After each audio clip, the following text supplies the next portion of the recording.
Hello बच्चों, कैसे हो? सभी को सुप्रभात। आज हम क्लास 10th का चैप्टर 1 स्टार्ट करने वाले हैं।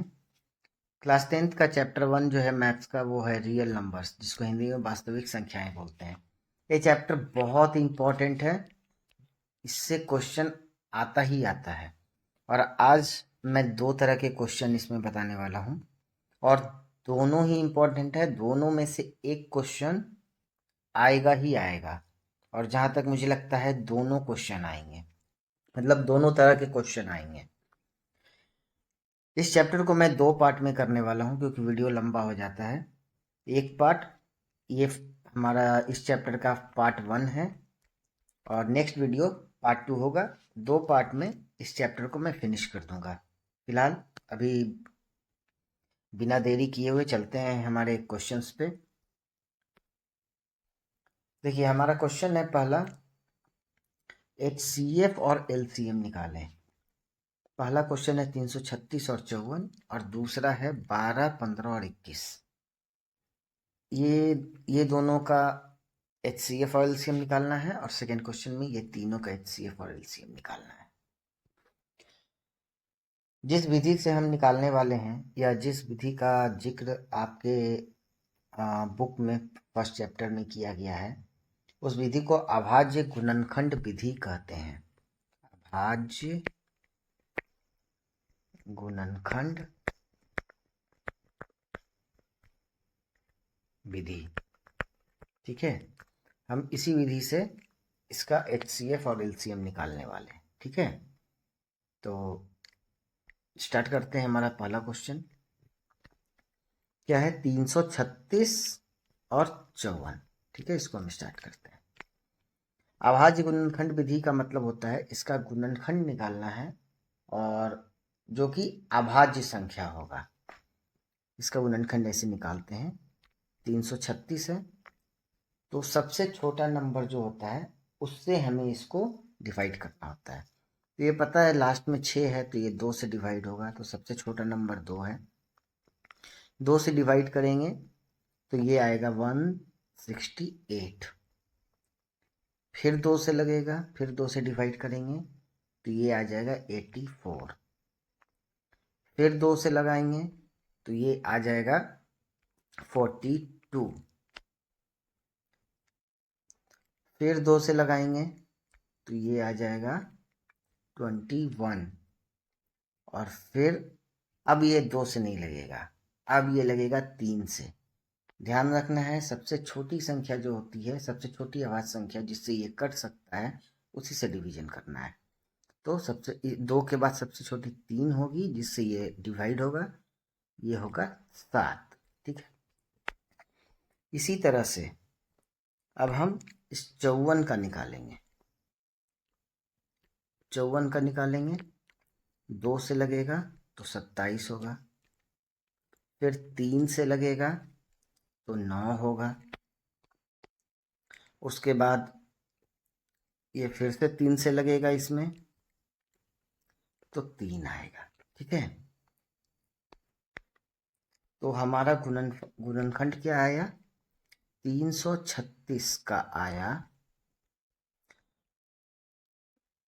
2 गुना 2 गुना 2 गुना 2, 1 2 3 4 गुना 3 गुना 7, ठीक है। ये आया 336 का। और 54 का गुणनखंड क्या आया?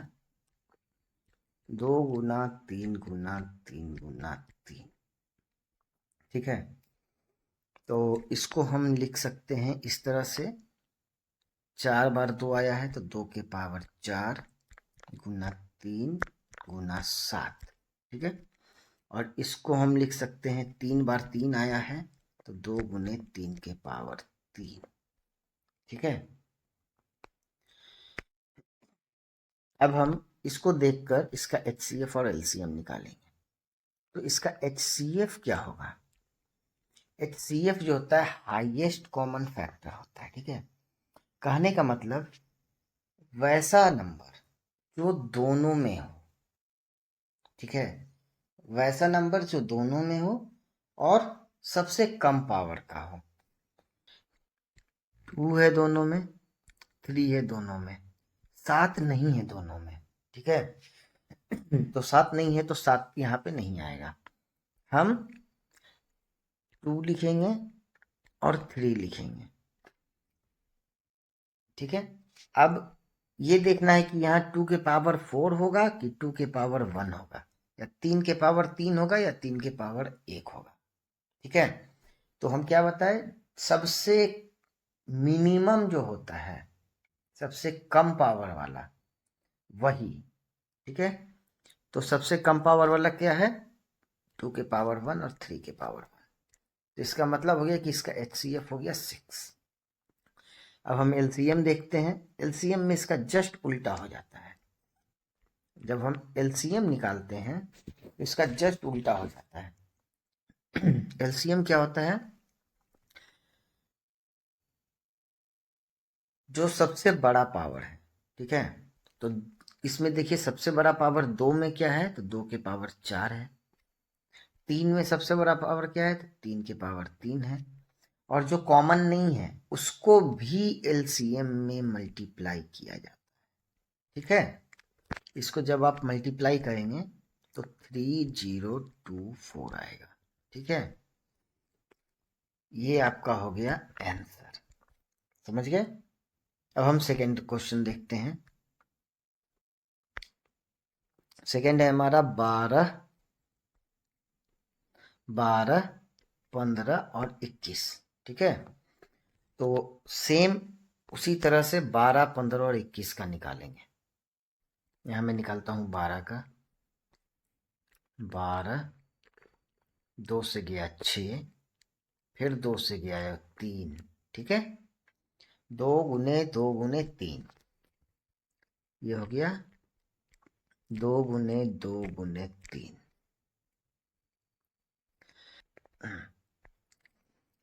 अब मैं निकालूंगा 15 का।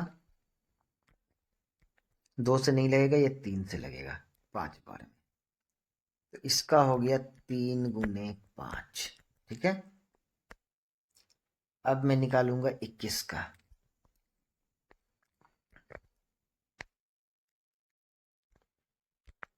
ये भी 2 से नहीं लगेगा, ये 3 से लगेगा, तो ये 3 और 7, मतलब ये हो गया 3 गुने 7। अब हम इसका HCF और LCM निकालेंगे।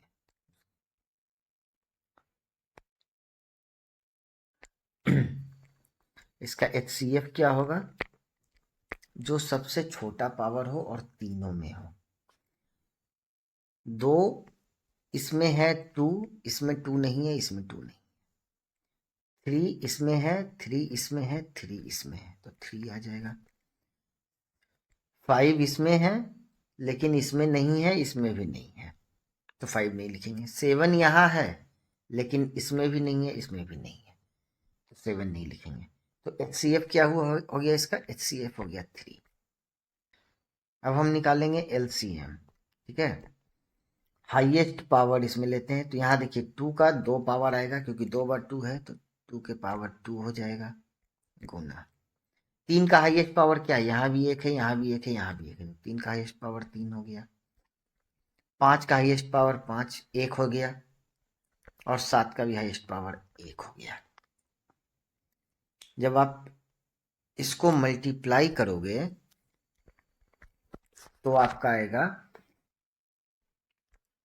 420। ये आपका LCM का आंसर। ठीक है, आई होप आपको ये समझ में आ गया होगा, अभाज्य गुणनखंड विधि से HCF और LCM निकालना। ठीक है, ये देखिए, ये हमारा सेकंड क्वेश्चन है। इसमें कह रहा है कि 2 नंबर है 306 और 657, इसका HCF दिया हुआ है 9, तो इसका LCM ज्ञात कीजिए। एक छोटा सा फॉर्मूला होता है, इसको आपको याद रखना है। किसी भी 2 नंबर का LCM, ठीक है, LCM ऑफ 2 नंबर A और B अगर मान लीजिए, तो इसका LCM होता है A गुना B भागा में HCF ऑफ AB। ठीक है, ये एक छोटा सा फॉर्मूला होता है, लेकिन ये फॉर्मूला सिर्फ और सिर्फ तभी काम करेगा जब आप सिर्फ 2 नंबर की बात कर रहे हैं। अगर हम इसमें एक नंबर और जोड़ दें तो फिर ये फॉर्मूला काम नहीं करेगा। तो ये क्वेश्चन जब भी आपको आएगा तो उसमें 2 ही नंबर रहेगा। ठीक है, अब इस फॉर्मूले पे हम इसको निकाल देते हैं। तो देखिए एलसीएम हमको निकालना है ए गुने बी। तो ए हमारा है 306, बी है 657 और HCF हमारा कितना दिया हुआ है, देखिए ये ए है, ये बी है और ये HCF दिया हुआ है। ठीक है, HCF 9 दिया हुआ है, तो डिवाइडेड बाई 9, मतलब 9 से इसको भागा दे देंगे। इसको आप सॉल्व करोगे तो आपको इसका आंसर आएगा 22, 33, 8। ये इसका एलसीएम होगा। आप सॉल्व कर लेना, क्योंकि मैं सॉल्व करने जाऊंगा तो वीडियो बहुत लंबा हो जाएगा। ठीक है, तो HCF और LCM एक टाइप आपको मैंने बता दिया। अब दूसरा टाइप का क्वेश्चन, ये देखिए एक इस टाइप का क्वेश्चन आएगा। ये तो आएगा ही आएगा एग्जाम में, इसलिए इसको बहुत अच्छे से समझ लीजिए। क्वेश्चन है, बोल रहा है जांच कीजिए क्या किसी प्राकृत संख्या n के लिए 6 की पावर n अंक 0 पर समाप्त होगी। कहने का मतलब है कि कोई भी प्राकृत संख्या अगर हम लेते हैं, नेचुरल नंबर लेते हैं 1 से इनफाइनाइट तक, 1 2 3 4 5 6 7 8, जहां तक आप लेके जाओ n को प्राकृत, तो आप जहां तक लेके जाओ उसको n के किसी भी वैल्यू के लिए, चाहे वो 1 हो, चाहे 2 हो, चाहे 10 हो, चाहे 50 हो, चाहे 100 हो, n के किसी भी वैल्यू के लिए इस पूरे का वैल्यू जो आएगा उसका लास्ट इंड होगा 0 से। इंड होगा 0 से कहने का मतलब कि कोई नंबर है 160, 0 से इंड हुआ, इस टाइप का कोई नंबर आएगा जो कि जिसका आखिरी डिजिट 0 पे समाप्त होगा। तो ये जांच करना है कि क्या ये पॉसिबल है। देखिए इसका सॉल्यूशन हम इस तरह से करेंगे। इसको सॉल्यूशन लिखना पड़ेगा आपको इसके लिए। ये सब्जेक्टिव क्वेश्चन रहेगा, ये लॉन्ग आंसर क्वेश्चन में आएगा। 6 के पावर n का अगर 0 पर समाप्त होगा, 6 के पावर n का कोई भी अंक अगर 0 पे समाप्त होगा, तो आप ये कंफर्म है कि अगर 0 पे समाप्त है तो वो निश्चित रूप से 10 से विभाजित होगा।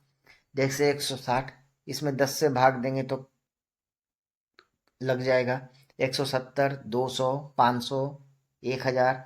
अगर 1010 लास्ट में अगर 0 है तो वो 10 से विभाजित होगा। ठीक है, अब अगर वो 10 से विभाजित होता है, अगर वो संख्या 10 से विभाजित होती है, ठीक है, अगर वो संख्या 10 से विभाजित होती है तो वो संख्या 2 और 5 से भी विभाजित होगी ना, क्योंकि 10 का गुणनखंड करेंगे तो 2 और 5 आएगा। ठीक है, कोई भी ऐसा नंबर ले लो जो 10 से डिवाइड होता है, जिसके लास्ट में 0 है, वो 2 से भी डिवाइड होगा और 5 से भी डिवाइड होगा, क्योंकि 10 का गुणनखंड 2 और 5 है, तो दोनों से डिवाइड होगा। ठीक है, तो वो संख्या जो है वो 2 और 5 दोनों से भी डिवाइड होगी। इसका मतलब है कि 6 के पावर n के अभाज्य गुणनखंड 2 और 5 दोनों होगा। उस नंबर का गुणनखंड में 2 और 5 दोनों होगा, तभी तो वो नंबर 10 से कटेगा, है कि नहीं। तो इस हिसाब से अगर देखा जाए तो हम सबसे पहले 6 का अभाज्य गुणनखंड निकालते हैं, क्योंकि हमें 6 के पावर n की बात करनी है। तो 6 का अगर अभाज्य गुणनखंड हम निकालेंगे तो 6 का अभाज्य गुणनखंड जो है वो 2 गुने 3 आएगा, मतलब 2 और 3 आएगा। ठीक है, तो 6 का जो अभाज्य गुणनखंड है, 6 के पावर 6 का अभाज्य गुणनखंड 2 और 3 आया, 2 गुने 3 हुआ, तो 6 के पावर n का अभाज्य गुणनखंड 2 गुने 3 के पावर n हो जाएगा। यही ना होगा। अब हम लिख सकते हैं चूंकि 6 के पावर n के अभाज्य गुणनखंड में 5 नहीं है। यहां देखिए, यहां 2 तो है लेकिन 5 नहीं है गुणनखंड में। तो कह रहे हैं 6 के पावर n के अभाज्य गुणनखंड में 5 नहीं है, तो इसलिए 6 के पावर n जो है वो 5 से विभाजित नहीं होगा। और अगर 6 के पावर n 5 से विभाजित नहीं होगा तो हम कह सकते हैं कि किसी भी प्राकृत संख्या n के लिए 6 के पावर n अंक 0 पर समाप्त नहीं होगा। ये क्वेश्चन आपको लॉन्ग क्वेश्चन में आएगा। इसको अगर आप एक बार में समझ में नहीं आता है तो इसको आप बार बार देखिए। ये क्वेश्चन जो है 100% आपके एग्जाम में आने वाला है इसमें, ठीक है। ये क्वेश्चन लॉन्ग क्वेश्चन में आएगा। इसको पूरा इसी तरह से आपको लिख के सॉल्व करके बताना होगा। और इससे HCF और LCM से एक क्वेश्चन जरूर आएगा, शॉर्ट क्वेश्चन। और इसका पार्ट 2 बचा हुआ है, एक चैप्टर और है, उसको मैं नेक्स्ट वीडियो में कवर करूंगा। उसके बाद ये रियल नंबर क्लास 10th का खत्म हो जाएगा, जो वास्तविक संख्या के चैप्टर है वो कंप्लीट हो जाएगा। तो अगर आपको हमारा वीडियो पसंद आता है तो लाइक कर दीजिए, अगर नहीं अच्छा लगता है तो डिसलाइक कर दीजिए, लेकिन दोनों ही केस में हमारे चैनल को सब्सक्राइब कर दीजिए, क्योंकि हमारे चैनल में सीखने के लिए बहुत कुछ है। मिलते हैं अगले वीडियो में, तब तक के लिए जय हिंद।